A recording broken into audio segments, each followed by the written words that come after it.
ایک गांव में एक बढ़िया रहती थी। इसका एक काम चोर बेटा था। शेखी बघारने में बहुत माहिर था। इसको शेख चली के नाम से पुकारा जाता था। बढ़िया मेहनत मजदूरी करके अपना और अपने बेटे का पेट भरती थी। एक दिन बढ़िया बीमार हो गई। घर में खाने को कुछ ना था। रात को माँ बेटा दोनों ने फाका किया। अगले दिन माँ ने कहा, अब तुम कुछ काम करो, जंगल से लकड़ियां ही ला कर बेच दिया करो ताकि गुजर औकात हो सके। अलामत वावैन शेख चली ने जंगल की राली। जो दरख्त इसके रास्ते में आता वो इससे पूछता, मैं तुझे काट लूं या नहीं। किसी दरख्त ने भी इसका जवाब ना दिया।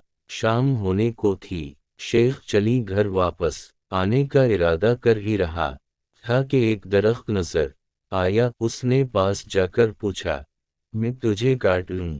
दरख्त बोला, हाँ काट ले, मगर एक नसीहत करता हूँ है।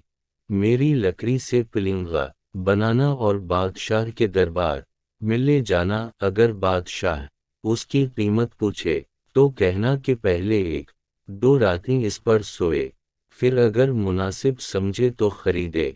अलामत वागैन शेख चली ने दरख्त की हिदायत के मुताबिक इससे लकड़ियां काट कर पिलिंगा तैयार किया और बादशाह के दरबार में पहुंचा। बादशाह ने कीमत पूछी तो शेख चली ने कहा, पहले आप इस पर एक दो रात आराम फरमाएं। अगर इसमें कोई खूबी पाएं तो इनाम के तौर पर जो दिल चाहे दे दें। बादशाह हैरान हुआ और शेख चली के कहने पर नौकरों को हुक्म दिया कि आज यही पिलिंगा मेरे कमरे में बिछाया जाए। रात हुई तो बादशाह उसी पिलिंगा पर सोया तो आधी रात को पिलिंगा का एक पाया बोला, आज बादशाह की जान खतरे में है। दूसरे ने कहा, वो कैसे? तीसरा बोला, बादशाह के जूते में काला सांप था। चौथे ने कहा, बादशाह को चाहिए कि सुबह जूते को अच्छी तरह झाड़ कर पहने। बादशाह ने ऐसा ही किया। वाकई बादशाह के जूते में एक सांप बैठा हुआ था। दूसरी रात जब बादशाह सोया तो फिर पायों ने बातें शुरू की। एक बोला कि तुम पिलिंगा को संभाले रखो, मैं कुछ खबरें जमा कर लूं। तीनों पायों ने पिलिंगा को थामे रखा।